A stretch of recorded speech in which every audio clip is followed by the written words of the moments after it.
So yun guys, ito na ang kabuhang video na kung saan ay kumuha tayo ng karaan ng talong, papaya at gano'n na rin ang gulay na laing.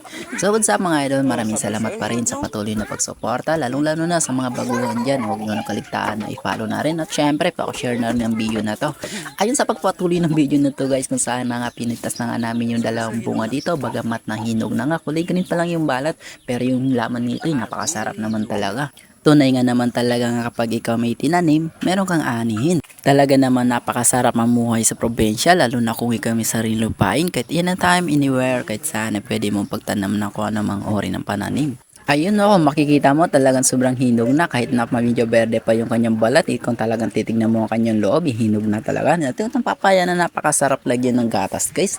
Lalo na pakagyan lagyan ng konting asukal sabay gatas. Talaga namang wow, the best, napakasarap nito. Lalo na kapag tapos mo lang kumain ng kanin, ay sabayan mo ng papaya. Naku naman, sinasabi ko sa iyo, talagang busog-busog ka na naman dito. Ayun nga, hindi nakatiis ang kasama ko dito at naghanap na nga ng sako ng paglalagyan ng papaya at ganon din ang kanyang nakuhang laing. Sibra naman ang hirap na magbitbitin to guys. Tatlong biruin mo, tatlong piraso ba naman na malalaki, sabayan pa ng gulay na laing. Ikaw ba naman makabitbit ng ganong karami? So kailangan mo talaga dito ng sako.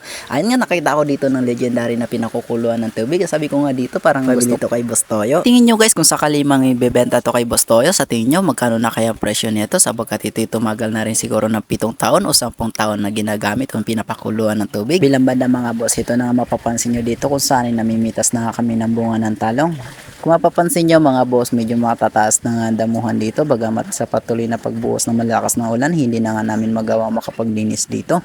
Pero huwag kayong mag-alala mga boss, bagamat kapag tumigil na rin ng pagbuhos ng ulan, hindi makabalik at makapaglinis na rin kami dito at tuluyan na namin itong mga alagaan. Napakasarap naman talaga sa pakiramdam mga boss na makita ang resulta ng lahat ng pinagpaguran. Sa pamamagitan nito mga boss, mapapawi yung lahat ng pagod mo, bagamat sa konti man lang yung pananim o malaki man yan, kapag ganito ng resulta na talaga naman na mapapasabi mo sa sarili mo na wow. Kung ikaw naman mga boss ang tatanungin ano ang pinakamasarap na luto dito sa talong na to, kumpara naman sa akin kahit pakuluan mo lang to sabay na sa mo pag-oong, naku naman talaga naman makasabi kang pakipasbreak ang bahaw at pakiribansin ng lawan dalang takal na kanin. Naku naman talaga naman na nagugutom at ay nagkikrave naman talaga ako ng kain kapag nakaka-ice nga talaga naman ako ng pagkain. Kahit sa pagbo-voice over talaga parang gusto kong kumain. Pero kaya muna kapag natapos ko ang edit na to, sige kumain tayo, pagbibigyan natin ng sarili natin kumain.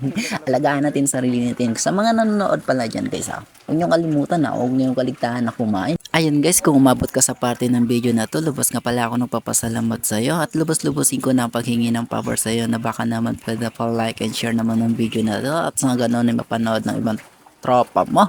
Ayan, muntik na naman ako nagkamali. Bagamat alam ko naman sa sarili ko na baguhan lang tayo, nakaka-experience tayo ng pagkakamali. So, yun guys, tips ko lang, ano ko lang, tawag dito, hindi ko alam.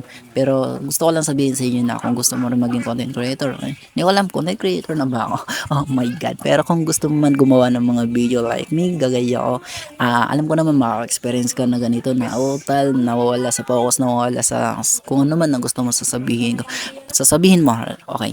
Yun, gagaya nito, nagkakamali ako, nagputol-putol. So, kumbaga sa kung napapanood nyo yung mga unang video ko, kung parang tuloy-tuloy lang. So guys, edit lang po yun na pinutol-putol ko lang yung mga dead air. Yung mga ganun na mga pahinto-hinto. Pero kung gusto mo talaga ng ginagawa mo, mapapractice at tuloy-tuloy lang yan guys. Gaya nito, nagkakamali ako. So, kung gusto mo talagang ginagawa mo, walang dahilan para huminto. Tuloy lang sa paggawa ng video, kung tuloy lang sa mga bagay na gusto mong gawin at maging masaya ka. So once again guys, hanggang dito na lang, tatapusin ko na, puputulin ko na. Mag-iingat kayo at kita-kits sa susunod na video. Ingatan lahat. Bye bye you.